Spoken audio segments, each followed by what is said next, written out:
She called the cops on me for moving out. Yes, you heard that right. Moving out of my own house. I stood there, watching 5 police cars surround my home, officers with hands on their weapons. All because Karen Whitmore, our HOA president, decided that nobody leaves Willowbrook without her permission. But Karen made one fatal mistake that night. She didn't know who was inside that 5th patrol car. Something was about to happen that would change everything. Drop a comment below, where are you watching from? Because this insanity happens everywhere in America, and what happened next will blow your mind. It all started 6 weeks ago, when I received the opportunity of a lifetime. St. Mary's Hospital chain wanted to partner with me for an exclusive organic vegetable supply contract. 5 years guaranteed, enough to expand my small farm into something that could truly honor my late wife Lisa's dream. I stood in my backyard that morning, looking at the basil plant she'd left behind, still green, still growing, 3 years after cancer took her from us. Lisa had been a nurse who believed in healing through nutrition, and before she passed, she made me promise to keep growing the cleanest, healthiest vegetables possible. This contract wasn't just business, it was destiny calling. The morning sun caught the dew on the basil leaves, and for a moment I could almost hear Lisa's laugh in the gentle breeze. The moment I hammered that for sale sign into my front lawn, I saw Karen Whitmore materialize from her house across the street like a vampire sensing fresh blood. At 52, with her perfectly styled blonde hair and designer workout clothes she never actually worked out in, Karen ruled our homeowners association with an iron fist wrapped in a French manicure. "Robert," she called out in that fake sweet voice that always meant trouble was coming. "Surely you're not thinking of leaving our beautiful community." I explained about the hospital contract, keeping my tone polite and professional as always. Her smile never wavered, but something cold flickered in her eyes. "Well," she said, examining her nails, "moving can be so complicated with all our HOA regulations. I do hope you've reviewed Section 12 of our bylaws about property transfers." The truth was, Karen had hated me ever since I'd won that small lawsuit against her precious HOA rules 2 years ago. She'd tried to ban vegetable gardens from front yards, calling them unsightly and property value destroyers. I'd fought back, proved that gardens actually increase property values, and won. Since then, I'd become her #1 enemy, though she hid it behind those plastic smiles and backhanded compliments. What I didn't know was that my son Nathan had visited just the day before while off duty from his police job 3 hours away. Karen had seen him, noticed his service weapon, and filed that information away in her vindictive little brain. She'd even taken photos from her window, though I wouldn't discover this until much later. Within hours of the sign going up, Karen struck her first blow. A bright orange violation notice appeared on my door, citing my produce delivery truck for being parked in my own driveway for more than 2 hours. The fine? $500. The rule? Buried somewhere in subsection 12.3 of the HOA guidelines that nobody had enforced in the decade I'd lived there. I paid it, of course, but not before recording our conversation when she came to collect. "This is just the beginning, Robert," she'd hissed when she thought I wasn't recording. "I'll make sure you never leave this place. You think you can just abandon your responsibilities to this community? Think again." Her voice had dropped to a whisper that made my skin crawl. "I know people, important people, and they owe me favor." 2 days later, things escalated dramatically. The potential buyer who'd shown serious interest in my property suddenly backed out, citing concerns about the property's history. When I pressed for details, the real estate agent reluctantly forwarded me an email from Karen, sent to every resident in Willowbrook. In it, she'd accused me of being a deadbeat homeowner trying to skip out on numerous HOA debts and violations. She'd attached a list of 47 supposed infractions over 5 years, complete with photoshopped dates and fabricated evidence. The reality? I'd had exactly 2 violations in 5 years, both for my truck staying past the 2-hour limit during harvest season. The email was a masterpiece of deception, mixing just enough truth with outrageous lies to seem believable. As I read through her lies, each more outrageous than the last, I felt something I hadn't experienced since Lisa's diagnosis: pure, helpless rage. This woman was destroying my chance to honor my wife's memory, to build something meaningful from our shared dream. But I remembered Lisa's words from her final days. "Promise me you'll never fight with fists or fury, Robert. Fight with wisdom and patience. That's how good people win." So instead of marching over to Karen's house and giving her a piece of my mind, I sat down at my computer and started documenting everything, every email, every false claim, every interaction, because if Karen wanted a war, she was going to get one, but on my terms, not hers. What I didn't realize was that Karen had already called someone who owed her everything, and my problems were about to get much, much worse. The next morning brought a new catastrophe to my doorstep. The moving company I'd hired called to cancel, their manager sounding genuinely terrified on the phone. "I'm sorry, Mr. Thompson, but we've received a legal threat from your HOA president. She says we need special permits to operate in Willowbrook and she'll sue us for trespassing if we show up." I tried explaining that no such permits existed, that this was pure intimidation, but the damage was done. Karen had scared them off completely, leaving me to pack up 5 years of life on my own. As I hung up the phone, I heard a soft knock on my back door. Maria Rodriguez stood there, glancing nervously over her shoulder. She was a small woman in her mid-40s, flowers still dusting her dark hair from her morning baking. Maria owned the small bakery on Maple Street and served on the HOA board, though she'd been mysteriously quiet during meetings lately. "Robert, we need to talk," she whispered, clutching a worn notebook to her chest. "But not here. Karen has Mike watching your house." I'd seen Mike around the neighborhood for weeks now, always lurking, always watching. He drove a beat-up white van with tinted windows and had the unsettling habit of sitting in it for hours, just staring at houses. The way he looked at people, especially women, made everyone uncomfortable. Mrs. Peterson from 2 houses down told me she'd caught him going through her recycling bin at night, looking for evidence of violations, he'd claimed when confronted, but we all knew better. This was a man who enjoyed having power over others, even the petty power of HOA enforcement. Mike Stevens, I'd learned, was Karen's newest boyfriend, a 48-year-old unemployed veteran she'd been dating for 3 months. What Maria told me next made my blood run cold. Karen had used this exact playbook on 3 other families over the past 3 years, forcing them to sell their homes well below market value. And guess who swooped in to buy those properties? Karen's younger brother, operating under different LLC names each time. The pattern was always the same: harassment, false violations, intimidation, and then a lowball cash offer when the family was desperate to escape. "I tried to sue her 2 years ago when she forced me to shut down my home bakery business," Maria continued, her voice trembling with barely contained anger. "But I didn't have enough evidence. Now I do." She opened the notebook, revealing 2 years' worth of meticulous documentation. Every illegal fine, every family Karen had terrorized, was recorded in Maria's neat handwriting. "But Robert, she's getting worse. Last week she told me if I didn't vote her way on the new budget, she'd burn down my bakery." She said it with a smile, like she was discussing the weather. "My husband's a cop, but even he says we need solid evidence to take her down. Until now, she's been too careful, too connected. But I think she's finally overreaching." Emboldened by Maria's courage, I decided to fight back strategically. We developed a plan. I would continue my moving preparations, acting as bait to make Karen overreach, while Maria would secretly record everything. The next day, Karen took the bait spectacularly. She hired a towing company to remove my produce truck, claiming it was illegally parked in my own driveway. The tow truck driver arrived, took one look at the situation, and started laughing. Turns out he was one of my regular customers at the farmer's market.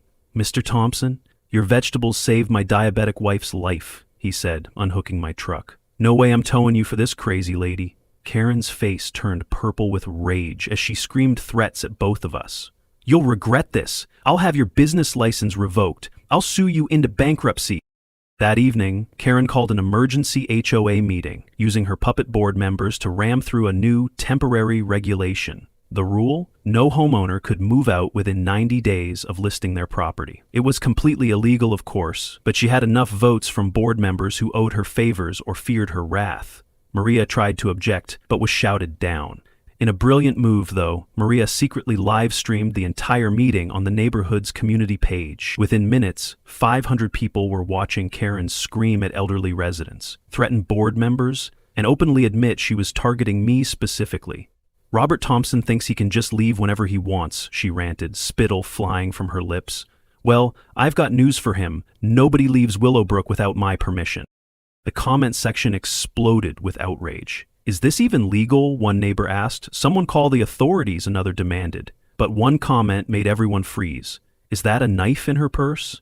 Sure enough, when Maria panned her phone camera, there was a clear outline of what looked like a switchblade in Karen's designer handbag. The meeting descended into chaos as residents started backing away from their unhinged president. Karen, realizing she was being broadcast, tried to grab Maria's phone, but Maria's husband, Sergeant Rodriguez, had taught her well. She kept filming while backing toward the exit, capturing every moment of Karen's meltdown. "Turn that off," Karen shrieked. "This is a private meeting.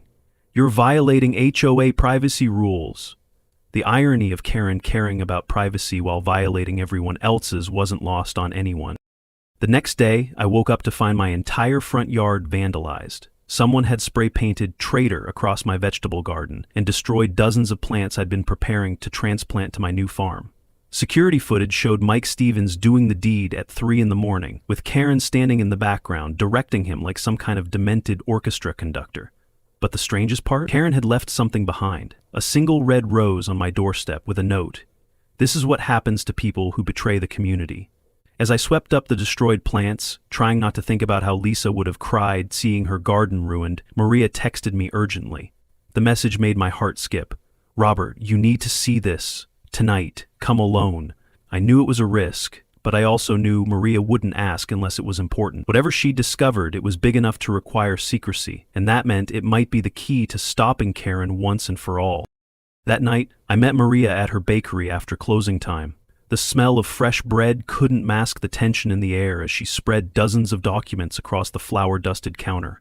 3 months ago, I started noticing patterns in Karen's behavior, she began, her voice steady despite the fear in her eyes. "Every family she's targeted, every business she's destroyed, it all follows the same pattern. First comes the harassment, then the false violations, then something that forces them to sell cheap. But Robert, it goes deeper than just her brother buying properties." She showed me bank records, property deeds, and a web of connections that made my head spin. Karen had stolen over $150,000 from HOA funds over 4 years, using it to finance her brother's real estate purchases. The scope of the corruption was staggering, reaching into city offices and the local police department. The true scope of her corruption was staggering. She'd created fake maintenance companies, billed the HOA for work never performed, and funneled that money into her personal accounts. When homeowners couldn't pay her fabricated fines, she'd place liens on their properties, forcing them into financial distress. Then her brother would swoop in with cash offers at 30% below market value. It was a perfect scam, protected by her position and the fear she instilled in anyone who might speak up. "But why hasn't anyone reported this to the authorities?" I asked, though I suspected the answer. Maria's laugh was bitter. Her brother-in-law is the dispatch supervisor for the police department. Every complaint against Karen mysteriously gets lost or marked as resolved without investigation. She's built a network of people who owe her favors or fear her revenge. The evidence Maria had collected was damning but needed more to be ironclad. We decided I would continue playing the victim while she gathered more proof.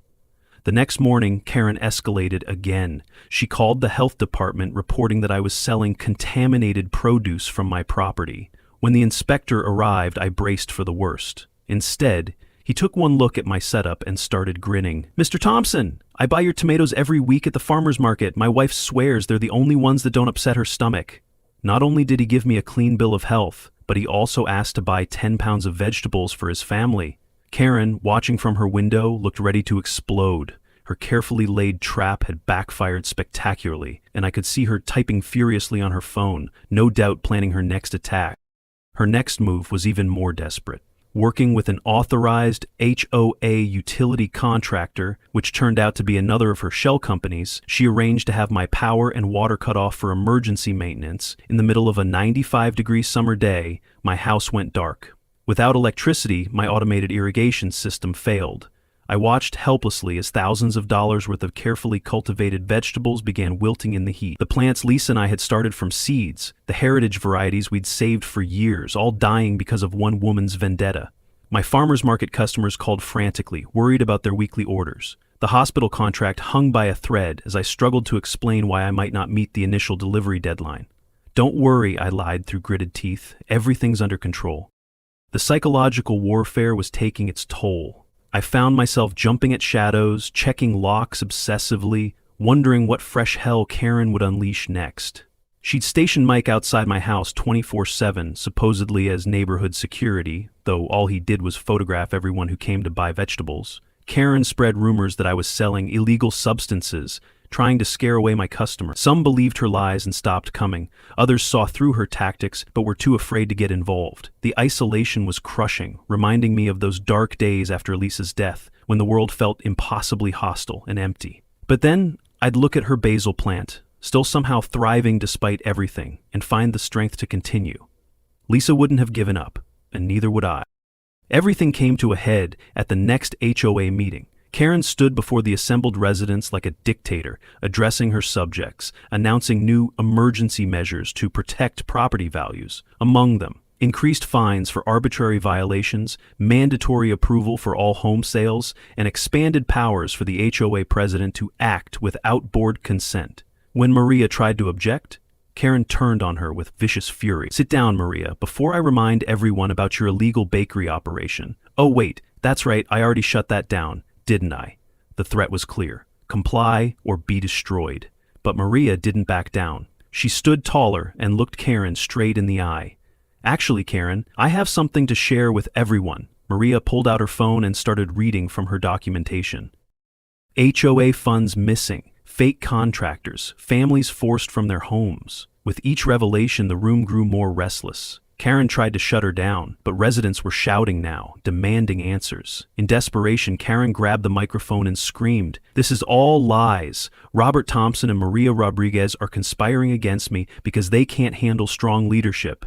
But the dam had broken. Years of fear and resentment came pouring out as neighbor after neighbor stood up to share their own stories of Karen's abuse. The meeting ended in chaos with Karen fleeing the room. But she wasn't done yet. As she left, she pulled out her phone and made a call. "Mike, Plan B. Now." The live stream comment that changed everything had given her a new idea.